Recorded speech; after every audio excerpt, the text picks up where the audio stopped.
আসসালামু আলাইকুম ওয়া রাহমাতুল্লাহি ওয়া বারাকাতুহু। বিসমিল্লাহ ওয়ালহামদুলিল্লাহ ওয়াসসালাতু ওয়াসসালামু আলা রাসূলিল্লাহ ওয়া বা'দ। ঈদুল আজহায় পশু কোরবানি আল্লাহর জন্য আত্মত্যাগের একটি প্রতীকী রূপ মাত্র। কোরবানির মাধ্যমে আল্লাহর কাছে তার প্রিয় বান্দার গোলামের নিদর্শন প্রকাশ পায় এবং তার ভালোবাসা ও ত্যাগের মহিমা বর্ণিত হয়। সুতরাং আল্লাহর দেয়া নিয়ামত আল্লাহকে ফিরিয়ে দেওয়ার ব্যাপারে আমরা কতটা প্রস্তুত তারই একটি ক্ষুদ্র পরীক্ষা হলো এই কোরবানি। পশু কোরবানির মাধ্যমে নিজের ভেতরে লুকিয়ে থাকা পশুত্বকে কোরবানি করতে হয়।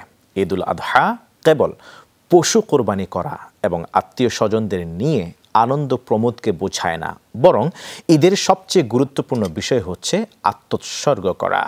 আজকের এই পর্বে জানবো ইনশাআল্লাহ তাআলা কোরবানির প্রভাব ও শিক্ষা এই বিষয়ে বিস্তারিত। আজকের বিষয় কোরবানির প্রভাব ও শিক্ষা। সুপ্রিয় দর্শক শ্রোতা, কাছে এবং দূরে যে যেখানে আছেন সবাইকে স্বাগত জানাচ্ছি যমুনা টেলিভিশনের নিয়মিত আয়োজন in the name of Allah with BRB cables অনুষ্ঠানে। আপনাদের সাথে আছি আমি মোহাম্মদ হিদায়াতুল্লাহ। অনুষ্ঠানটি টিভি সেটের পাশাপাশি যমুনা টেলিভিশনের ফেসবুক পেজে সম্প্রচারিত হচ্ছে। যুক্ত হতে পারেন দর্শক, আপনারাও আমাদের সাথে এই অনুষ্ঠানে যুক্ত হতে সরাসরি ফোন করুন 0298240552 এই নাম্বারে। অতিথি হিসেবে আজ আমাদের সাথে যুক্ত আছেন ফদিলাতুল উস্তাদ শেখ সাদিকুর রহমান আল আজহারি, অনারেবল খতিব বাইতুল ওয়াদুদ জামিয়া মসজিদ মুগদা, ঢাকা। আসসালামু আলাইকুম ওয়া রাহমাতুল্লাহ। ওয়ালাইকুম আসসালাম ওয়া রাহমাতুল্লাহি ওয়া বারাকাতুহু। আহলান ওয়া সাহলান শেখ, এই সুন্দর আয়োজনে সুস্বাগতম জানাচ্ছি আপনাকে। আপনার কাছ থেকে আজকে আমরা ইনশাআল্লাহ তাআলা কোরবানির প্রভাব ও শিক্ষা নিয়ে আমরা শুনতে চাইব। রিসেন্ট আমরা আলহামদুলিল্লাহ বাংলাদেশ সহ সারা বিশ্বে আমরা মুসলিম যারা ঈমানদার ইব্রাহিম আলাইহিসসালাতু ওয়াসসালামের রেখে যাওয়া সেই আদর্শের অনুকরণে আমরা কোরবানি সাধন করেছি। শুরুতে দোয়া করতে চাই আপনার মাধ্যমে আল্লাহ তাআলা যেন আমাদের প্রত্যেকের কৃত কোরবানিকে কবুল করে নেন। এই যে রেখে আসা বা অতীত হয়ে যাওয়া এই কোরবানি আমাদের কাছে যে মেসেজ নিয়ে এসেছে, যে শিক্ষা বা বার্তা নিয়ে, আর তা আমাদের ব্যক্তি জীবনে, পারিবারিক জীবনে, সামাজিক জীবনে, আন্তর্জাতিক পরিমণ্ডলে কি প্রভাব ফেলেছে, আপনি যদি সংক্ষেপে এক এক করে দর্শকদের উদ্দেশ্যে যদি তুলে ধরতেন প্লিজ। জাযাকুমুল্লাহু খায়রান। আলহামদুলিল্লাহি রাব্বিল আলামিন ওয়াস সালাতু ওয়াস সালামু আলা আতাম্মানিল আকমালানিল মুতালাজিমান ওয়া আলা আলিহি ওয়া সাহবিহি আজমাইন, আম্মা বা'দ। কুরবানির আত্মত্যাগের মহিমায় নিজেদেরকে উৎসর্গ করার মধ্য দিয়ে আমরা যে মোবারক সময়টা কাটিয়েছি সেটা আমাদের নিজেদের জন্য, নিজের দেশের জন্য, আন্তর্জাতিক পরিমণ্ডলে কি প্রভাব বিস্তার করেছে এ নিয়ে আজকে আমরা ইনশাআল্লাহ কথা বলার চেষ্টা করব। কোরবানি এটা আমরা আল্লাহর জন্য করে থাকি। এটার আরবি যে শব্দ রয়েছে সেটা হচ্ছে আদাহি। সাহাবায়ে কেরাম প্রশ্ন করেছিলেন, মা হাযিহিল আদাহি ইয়া রাসূলুল্লাহ, এই কোরবানিটা আসলে কোন কোরবানি? নবীজি সাল্লাল্লাহু আলাইহি সাল্লাম বলেছিলেন যে সুন্নাতু আবিকুম ইব্রাহিম। ইব্রাহিম আলাইহিস সালাতু ওয়াস সালাম তার প্রিয় সন্তানকে কোরবানি করার যে আল্লাহ রাব্বুল আলামিনের সামনে পরীক্ষায় উত্তীর্ণ হয়ে যে নাজরানা পেশ করেছিলেন, সেটি আল্লাহ রাব্বুল আলামিন আমাদের জন্য কতটাই সহজ করে দিলেন। সেখানে একটা দুম্বা কোরবানি হয়েছিল, সেই থেকে আজ অবধি চলে আসা মান ওয়াজাদা সাআহ ফালাম ইউদহি ফালা ইয়াকরাবান্না মুসাল্লানা। যারাই আমরা কোরবানি করেছি, আল্লাহ তাআলা আমাদেরকে অর্থ দিয়েছেন, স্বাবলম্বী বানিয়েছেন। অর্থনৈতিকভাবে যাদেরকে আল্লাহ রাব্বুল আলামিন স্বাবলম্বী করেছেন তারাই কেবল এই কোরবানি তারা করবে, তাদের জন্য এটা আবশ্যক। যদিও হানাফি স্কলারদের মতে এটা আবশ্যক বিষয়, ওয়াজিব। অন্যান্য স্কলাররা যদিও এটাকে ওয়াজিব বলেন না। আমাদের দেশে আমরা যে কোরবানিটা করেছি এটা আমরা একটা ওয়াজিব আদায় করেছি। এবং এই সময়ে আরো একটি গুরুত্বপূর্ণ বিষয় যেটি হচ্ছে তাকবীরে তাশরিক। আমরা কিন্তু প্রত্যেকেই এই 23 ওয়াক্ত নামাজে আমরা কিন্তু নামাজের পর পড়ি আল্লাহু আকবার, আল্লাহু আকবার, লা ইলাহা ইল্লাল্লাহু আল্লাহু আকবার ওয়া লিল্লাহিল হামদ। আমরা প্রত্যেকে কিন্তু পড়েছি। তো এই যে সময়টাতে মূল শিক্ষাটা কি, সারা ওয়ার্ল্ডের জন্য বা কি মেসেজ রয়েছে? আমরা এখনকার সময়ে শুধু কোরবানি করি, কিন্তু এর যে আত্মতুষ্টি সিগনিফিকেন্স রয়েছে সেটা আমরা অনেকে কিন্তু খুঁজে বের করার চেষ্টা করি না। কোরবানি নিজের পশুত্বকেও কিন্তু কোরবানি করতে হয়। আপনি অনেক দাম দিয়ে একটা পশু ক্রয় করেছেন, এই যে একটা অহংকার, এই যে একটা রিয়া, মানুষকে দেখানোর একটা প্রবণতা তৈরি হওয়া, এটাকে আপনি যদি কোরবানি করতে না পারেন, আপনি পশু কোরবানি করতে পারবেন, অনেক দামি পশু অথবা অনেক বড় পশু, অনেক রকমের বিভিন্ন জাতের পশু আপনি কোরবানি করতে পারবেন, সেই কোরবানি আল্লাহর কাছে কবুল হবে না। সারা ওয়ার্ল্ডের জন্য এই মেসেজটুকুন আমাদের স্পষ্ট। আমরা আরব দেশে গেলে এটা স্পষ্ট দেখি, অথবা যখন আমরা ছিলাম সেখানে আমরা দেখেছি অনেক বড় বড় ধনী মানুষ তারা সামান্য একটা দুম্বা কোরবানি দিচ্ছে, তারা ইচ্ছে করলে পারে 100টা উট কোরবানি দিতে। আমার সেখানে পরিষ্কার মনে হয়েছে যে তাদের এই কোরবানিটা নিরেট আল্লাহ রাব্বুল আলামিনের জন্য হচ্ছে। আমরা যারা দেশে কোরবানি করি, এই বছর দেখা গিয়েছে আমাদের দেশে 2001 সনে যেই পশুটা 1.5 লক্ষ টাকা দাম হয়, যেই পশুটা ক্রয় করার মতো কোনো ক্রেতা খুঁজে পাওয়া যায়নি, বাজার থেকে এই পশুটা আবার ফেরত গিয়েছে। অথচ আমাদের দেশের 23 বছরের পরিবর্তনে দেশের মানুষ কিন্তু খুব স্বাবলম্বী হয়ে যায়নি, কিন্তু 23 বছরের পরিবর্তনে এখন আমাদের দেশে 1 কোটি টাকার গরু বিক্রি হয়। এই বছর আমরা দেখেছি কিছু পরিবর্তন আসছে, বড় গরু এখন মানুষ কিনতে চায় না। খামারিরাও চিন্তা করতেছে যে এত বড় জাতের গরু দিয়ে কি হবে, আমরা তো বড় গরু এখন এতটুকু লালন পালন করে লসে পড়ে গেলাম। তো সবার জন্য কথা হচ্ছে, আমরা কোরবানিটা করব শুধু আল্লাহর জন্য, যদি করতে পারি এটাই আমাদের জন্য থাকবে ইনশাআল্লাহ। জি, আপনি খুব সুন্দর করে আপনি বলছিলেন যে কোরবানির শিক্ষার মধ্যে অন্যতম একটি শিক্ষা হচ্ছে যে আমরা যেন কেবলই আল্লাহ তাআলার সন্তুষ্টির জন্য কোরবানি করে থাকি। শেখ, কোরবানি আসলে আমাদেরকে কেন করতে বলা হয়েছে, অথচ আমরা যে পশু কোরবানি করি সেই পশুর রক্ত গোশত তো আল্লাহ তাআলার কাছে পৌঁছায় না। আমাদেরকে একটা আদেশ করেছেন আল্লাহ তাআলা, আবার সেই আদেশের পরে আমরা যখন বাস্তবায়ন করি তার গোশত তো আমরাই কনজিউম করে থাকি। এই ক্ষেত্রে আপনি মুসলিম উম্মার জন্য কি বার্তা দিতে চান? আল্লাহ তাআলা এই নির্দেশনা করে আসলে আমার কাছ থেকে কি পরীক্ষাটা নিতে চান, একটু বলবেন কি? জি, আল্লাহ রাব্বুল আলামিন এখান থেকে মূল যেটা দেখতে চান, আল্লাহ তাআলা তো আপনার গোশত তো আল্লাহ রাব্বুল আলামিন নিবেন না। এক সময় আদম আলাইহিস সালামের সময় আগুন এসে জ্বালিয়ে দিত, এখন সেই সময়টা কিন্তু এখন আল্লাহ রাব্বুল আলামিন সময়ের পরিবর্তনে এবং শরিয়াতের বিভিন্নতায় ভিন্নতায় আল্লাহ তাআলা কিন্তু সেটা আমাদের জন্য সহজ করে দিয়েছেন। আমরা কোরবানির পশুর গোশত খেতে পারি, এবং এই সময়টা ইয়ামু আকলিন ও শুরবিন বলা হয়েছে। আপনি খানাপিনা করবেন, এই খানাপিনার মধ্যেও আপনি অতিরিক্ত খাবেন না, যতটুকুন প্রয়োজন ততটুকুন খাবেন, এটার মধ্যে কিন্তু বরকত আছে। কিন্তু আল্লাহ তাআলা যে বিষয়টা দেখতে চান সেটার নাম হচ্ছে তাকওয়া। আর তাকওয়াটা যেহেতু এটা বাহ্যিক ভাবে দেখানো যায় না, এটা থাকে অত্যন্ত গুরুত্বপূর্ণ জায়গায়। ইযা সালুহাত সালুহাল জাসাদু কুল্লু ওয়া ইযা ফাসাদাত ফাসাদাল জাসাদু কুল্লু। এটা এমন একটা জায়গায় থাকে যেই জায়গাটা পরিশুদ্ধ হলে গোটা দেহ পরিশুদ্ধ হবে, যেই জায়গাটা অপরিশুদ্ধ অপরিপক্ক এবং যেই জায়গাটা পরিষ্কার না হলে গোটা দেহটা অপরিষ্কার হয়ে যাবে, এটার নাম তাকওয়া। এজন্য আপনি কাজ কত বড় করলেন, এটার কোয়ান্টিটির চাইতে কোয়ালিটিটা আল্লাহ রাব্বুল আলামিন দেখেন। আপনি ছাগল দিলেন না বকরি দিলেন না ভেড়া দিলেন না দুম্বা দিলেন, না আপনি উট কুরবানি দিলেন না মহিষ দিলেন না গরু দিলেন, এটা দেখার আগে আল্লাহ রাব্বুল আলামিন দেখেন যে আপনার তাকওয়ার জায়গাটা পরিশুদ্ধ হয়েছে কিনা। কুরআনুল কারীমে আল্লাহ রাব্বুল আলামিন বলছেন, লা ইয়ানালুল্লাহা লুহুমুহা ওয়ালা দিমাউহা ওয়ালাকিন ইয়ানালুহুত তাকওয়া মিনকুম। কোনটাই পৌঁছায় না, শুধু তাকওয়াটা পৌঁছায়। এখন এক কথায় যদি আমরা বলি যে তাকওয়াটা কি জিনিস, কোন জিনিসটা আল্লাহ তাআলা কুরবানি থেকে দেখতে চান, সেটা হচ্ছে হুয়াল ইহতিরাজু বিতাআতিল্লাহি আন উকুবাতিহি।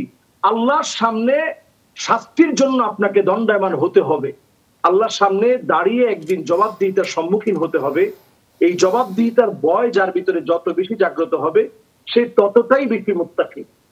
নবী করিম সাল্লাল্লাহু আলাইহি সাল্লামের সাহাবায়ে কেরামের মধ্য থেকে ইবনে আব্বাস রাদিয়াল্লাহু তাআলা আনহু তিনি বলেন যে যদি কোনো ব্যক্তি আল্লাহর ওলি হতে চায় তাহলে তার বেশি কিছু করা লাগবে না। ইত্তাকিল মাহারিম, আল্লাহর হাবিবের হাদিস এটি, ইত্তাকিল মাহারিম, শুধু হারামগুলো ছেড়ে দাও, তাকুন আ'বাদান নাস, তুমি সবচেয়ে বড় বুজুর্গ হতে পারবে, সবচেয়ে বড় নেককার হতে পারবে, ওলি হতে পারবে। এক কথায় আল্লাহর বন্ধু হওয়ার জন্য আল্লাহ রাব্বুল আলামিন এই সময়টা আমাদেরকে দিয়েছেন। আমরা যদি হারাম বর্জন করে হালাল অর্থ দিয়ে যদি আমরা আমাদের কোরবানিটা করে থাকি, কোরবানির এই গোশতগুলো যদি মানুষের মাঝে বন্টন করার পাশাপাশি নিজেরা খেয়ে আত্মীয় স্বজনকে খাইয়ে আমি যদি তাকওয়ার পরিচয় দিতে পারি, মুত্তাকি হওয়ার জন্য প্রতিযোগিতা করতে পারি, তাহলেই এটা আমাদের জন্য কল্যাণকর হবে। আমরা এই পর্যায়ে আপনার কাছ থেকে যে বিষয়টি সম্পর্কে ধারণা নিতে চাই, আমাদের দর্শকদের সামনে তুলে ধরতে চাই, সেটি হচ্ছে কোরবানির পারিবারিক এবং সামাজিক কি প্রভাব রয়েছে, এই বিষয়ে যদি আপনি ক্লিয়ার করতেন। আমরা দেখেছি কোরবানির পরেও 4 বন্ধুর মধ্যে এক বন্ধুকে 3 বন্ধু মিলে হত্যা করেছে শুধুমাত্র একটি কি বলা হয় গাড়ি চুরি করার নিমিত্তে। এছাড়াও সমাজে আমরা দেখতে পাচ্ছি পিতা পুত্রকে ত্যায্য করেছেন, পরিচয় দিচ্ছেন না। এই সব বিষয়গুলি কি আসলে কোরবানির মেসেজ বা শিক্ষাকে আমরা ধারণ করতে পেরেছি কিনা, এই বিষয়ে আপনি কি বলবেন?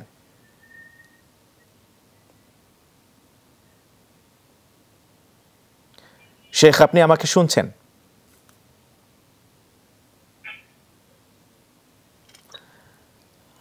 শেখ, আপনি কি আমাকে শুনতে পাচ্ছেন?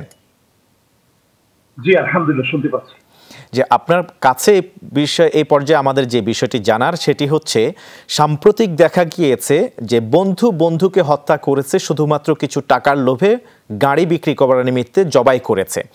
ইভেন আমরা দেখেছি যে কোরবানিকে কেন্দ্র করে পশু ক্রয়কে উপলক্ষ করে পিতা পুত্রকে অস্বীকার করছে, কিংবা বোন ভাইকে অস্বীকার করছে। এইরকম এই বিষয়গুলি কি আদৌ আমাদেরকে কি এটা প্রমাণ করে যে আমরা কোরবানি থেকে যে স্যাক্রিফাইস আমরা শিখেছি, যে আত্মত্যাগের কথা আমরা শুনেছি, ইব্রাহিম আলাইহিস সালামের যে চেতনার কথা আমরা জেনেছি, সেটা কি এটার সাথে যায় কি না, নাকি আসলে আমরা কোন পথে হাঁটছি? প্লিজ, এটা কি সমাজে কোনো প্রভাব ফেলে না? এই বিষয়ে কি আপনি কিছু বলবেন? মাআযাল্লাহ, মাআযাল্লাহ। আমরা প্রথমেই আল্লাহর কাছে পানাহ চেয়ে নিচ্ছি এবং আল্লাহ তাআলা পরিষ্কার এটা আমাদেরকে বুঝিয়ে দিচ্ছেন যে ইয়াউমা লা ইয়ানফাউ মালু ওয়ালা বানুন ইল্লা মান আতাল্লাহা বিকলবিন সালিম। আল্লাহ তাআলা কেমন যেন আমাদেরকে বুঝিয়ে দিচ্ছেন যে সন্তান সন্ততি কেউ কিন্তু আসলে আমাদের তেমন কোনো কাজই আসে না। বস্তুত দুনিয়ার জীবনেই এটা যেন আরেকটা বার প্রমাণ হয়ে গেল। এবং যেই স্যাক্রিফাইসের কথা আপনি বলছিলেন, এটা পুরোপুরি আমাদেরকে বুঝিয়ে দিয়েছে যে আমি যদি আল্লাহর জন্য কোরবানি করব, যে লোকটার বেতন হয়তো ৭৮,০০০ টাকা, ওনার সন্তান ৪ লক্ষ টাকা ব্যয় করে কোরবানির পশু ক্রয় করবে, ১২ লক্ষ টাকার একটা ছাগল কিনবে, ৬ লক্ষ টাকার একটা গরু কিনবে, সারা জীবনের উপার্জিত টাকা দিয়ে কি এটা সম্ভব?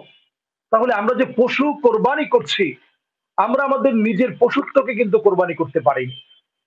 এই ক্ষেত্রগুলো আমাদেরকে এমন একটা অবস্থা তৈরি করে দিচ্ছে এবং এমন একটা কাণ্ড তৈরি হয়েছে আমাদের দেশে, টক অফ দ্য কান্ট্রি বলা যায়। এখন সারা দেশেই এখন কথা চলছে যে আসলে ছেলেটা কি তার বাবার পরিচয় দিচ্ছে, কিন্তু বাপ তো তার ছেলে বলে পরিচয় দিচ্ছে না, সুপার এডিটিং বলা হচ্ছে। এই যে বিষয়গুলো, সার্বিক বিষয়গুলো কিন্তু আমাদের মনুষ্যত্বকে বারবার প্রশ্ন করছে। বারবার কিন্তু প্রশ্নবিদ্ধ হচ্ছি যে আসলে এই মানুষগুলো যারা সমাজের চিহ্নিত অনেক ধনী মানুষ, যারা অনেক বড় বড় কোরবানি দেয়, এই মানুষগুলোর কোরবানি যে আল্লাহর কাছে কবুল হচ্ছে না, এটা কিন্তু আরেকটা বার আমাদেরকে বুঝিয়ে দিয়েছে। ইব্রাহিম আলাইহিস সালাম যেখানে স্বীয় সন্তানের গলায় ছুরি চালাবে এবং সেই সময় প্রশ্ন করলো, ইয়া আবা তিফআল মা তু'মার সাতাজিদুনি ইনশাআল্লাহু মিনাস সাবিরিন। বাপ যা আদিষ্ট হয়েছেন, আপনি আপনার আদেশটা পালন করেন, আপনি আমাকে সাবিরদের অন্তর্ভুক্ত পাবেন। সুবহানাল্লাহি ওয়া বিহামদিহি। কেমন বাপ এবং কেমন শিক্ষা! আজকে এই জায়গা থেকে দূরে সরে যাওয়ার কারণেই আমরা আমাদের সন্তানদেরকে শুধুমাত্র দুনিয়ার বিত্তশালী বাবার সন্তান হিসেবে গড়ে তুলছি। আদৌ কি মানুষ বানাতে পেরেছি কিনা? এই পর্যায়ে আমরা আপনার কাছ থেকে শুনতে চাইব, কুরবানি পশু জবাই করার পরে এর প্রভাব কি শুধুমাত্র গোশত খাওয়া, নাকি সমাজে এবং দেশে আন্তর্জাতিক পরিমণ্ডলে এর কোনো অর্থনৈতিক প্রভাব আছে? এই বিষয়টি কি আপনি একটু তুলে ধরবেন কিনা? জি, আলহামদুলিল্লাহ। অর্থনৈতিক প্রভাব তো অবশ্যই রয়েছে, কারণ আল্লাহ তাআলা এই কোরবানির মধ্য দিয়ে শুধুমাত্র আমাদের দেশের দরিদ্র শ্রেণী না, বরং আমাদের দেশে যারা ব্যবসায়ী, যারা বলা যায় যে আমাদের দেশের যারা খামারি আছে, তাদের যেভাবে ব্যবসার ব্যবস্থা আল্লাহ রাব্বুল আলামিন করে দিয়েছেন, এর পাশাপাশি এর পুরোটাই কিন্তু এখন বাণিজ্যিক খাতে ব্যবহার হচ্ছে। সারা ওয়ার্ল্ডের ভিতরে এই কোরবানির বিষয়টিকে কেন্দ্র করে কোরবানির পশুর যে শিংগুলো রয়েছে, এগুলো দিয়ে খুব দামি দামি চিরুনি কিন্তু তৈরি করা হয়। এবং যার সারা ওয়ার্ল্ডে কিন্তু যার অনেক সুনাম সুখ্যাতি রয়েছে এবং গ্রহণযোগ্যতা আছে। এবং কোরবানির পশুর যে চামড়া আছে সেই চামড়া দিয়ে ব্যাগ থেকে শুরু করে, জুতা থেকে শুরু করে আরো অনেক প্রসাধনী সামগ্রী কিন্তু আমাদের যেগুলো নিত্য প্রয়োজনীয় সেগুলো কিন্তু তৈরি হচ্ছে। এমনকি এই জমিনের ব্যালেন্সটাকে রক্ষা করার জন্য আল্লাহ তাআলা যে ইকোসিস্টেমটাকে চালু রেখেছেন, সেই ইকোসিস্টেমকে চালু রাখার জন্য যে জৈব সারের প্রয়োজন, সেই জৈব সার কিন্তু প্রতি বছর এই সময়টাতে যখনই পশুকে কোরবানি করা হয়, এর পেটের যে ময়লাগুলো রয়েছে এগুলো কিন্তু সার হিসাবে এই জমিনের উর্বরতাকে বৃদ্ধি করছে। এবং আমরা যে ভুঁড়িটা, অনেক সময় যেই ভুঁড়িটা সচরাচর আমরা খেতে পারি না, একটা বলের মতো যেটা থাকে, এই বলটাকে বাইরে রপ্তানি করা হয় এবং এটা প্রচুর পরিমাণ চাহিদা রয়েছে বিদেশের বিভিন্ন দেশে।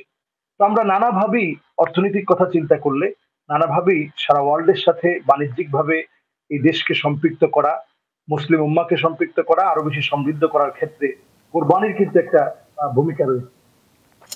ধন্যবাদ জানাচ্ছি আপনাকে। শেষ করতে চাই আমরা শেখ একটি প্রশ্ন দিয়ে, সেটি হচ্ছে যে শরিকানায় কোরবানি দিয়েছেন কিন্তু দেখা গেল যিনি শরীকে কোরবানি দিয়েছেন ওনার গোশতের অংশ তাকে এবং তার পরিবার আত্মীয় স্বজনকে না দিয়ে শরিকানার অন্যরা রেখে দিয়েছেন। এখন যারা এমনটা করেছেন তাদের এই কোরবানিটা কি বৈধ হয়েছে কিনা, এই বিষয়ে কি বলবেন? এটা আসলে আমাদের দেশে এটা ছোট মানসিকতার পরিচয় হয় যে শুধু আমি একা খাবো, এটা যেন কখনো না হয়। ছোট্ট একটা হাদিস দিয়ে বললে বোঝা যাবে, যদি আপনি একা রেখে দেন আপনার কোরবানি হবে না এমনটা আমরা বলবো না। তবে আপনি শরিকানায় যখন কোরবানি দিয়েছেন, যে গোশতগুলো আলাদা আলাদা করে দেওয়া হয়েছে, আপনি সেখান থেকে আপনি নিজেই হয়তো অল্প পেয়েছেন, সেখান থেকে আপনি আরেকজনকে একটু দেওয়ার চেষ্টা করেন। যারা হয়তো বছরে একবারও গোশত খেতে পারে না তাদের সাথে তাওজিউল লুহুম, যেটা নবীজির প্রত্যেকটা প্রাণী জবাহের ক্ষেত্রে নবীজির আসল উদ্দেশ্য ছিল তাওজিউল লুহুম, আকিকার গোশত তিনি বিতরণ করে দিতেন এবং এই কোরবানি আদাহির গোশত তিনি বিতরণ করে দিতেন। এটা যদি আপনি দিতে পারেন সবচেয়ে বেশি আপনি সওয়াবের কাজ করলেন। এটা মুস্তাহাব পর্যায়ের একটা আমল, এই আমলের সাথে আপনি সম্পৃক্ত হলেন।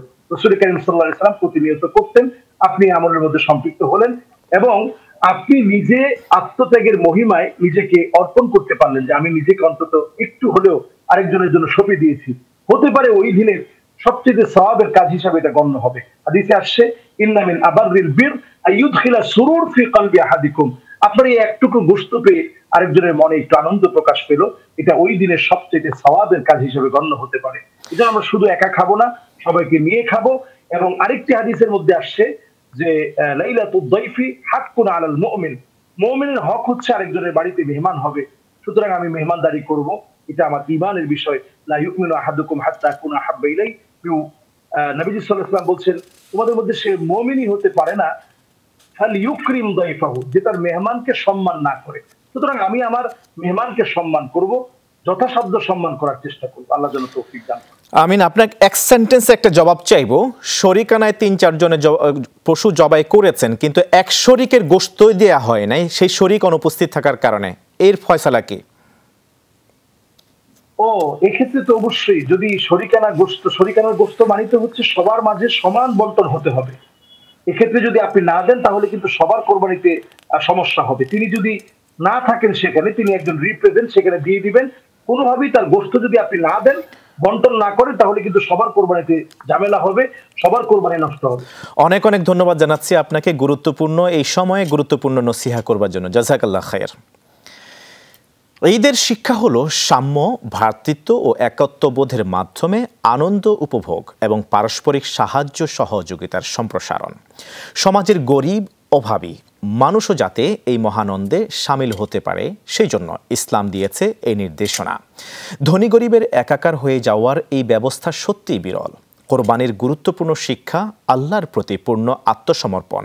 আল্লাহর সব আদেশের সামনে বিনা প্রশ্নে মাথা নত করে দেয়াই হলো পূর্ণ আত্মসমর্পণের সমুজ্জ্বল বহির্প্রকাশ। আমাদের কোরবানিকে আল্লাহ সুবহানাহু ওয়া তাআলা কবুল করুন। সমাজে এর প্রভাব যেন আমরা দেখতে পাই, সেই বিষয়ে আল্লাহ সুবহানাহু ওয়া তাআলা আমাদের সচেতন হওয়ার তৌফিক দান করুন। প্রিয় দর্শক শ্রোতা, in the name of Allah with বি আরবিক কেবলস অনুষ্ঠান আজকে শেষ করছি। সুবহানাকাল্লাহুম্মা বিহামদিক আশহাদু আল্লা ইলাহা ইল্লা আনতা আস্তাগফিরুকা ওয়া আতুবু ইলাইক। ওয়াসসালামু আলাইকুম ওয়া রাহমাতুল্লাহি ওয়া বারাকাতুহু।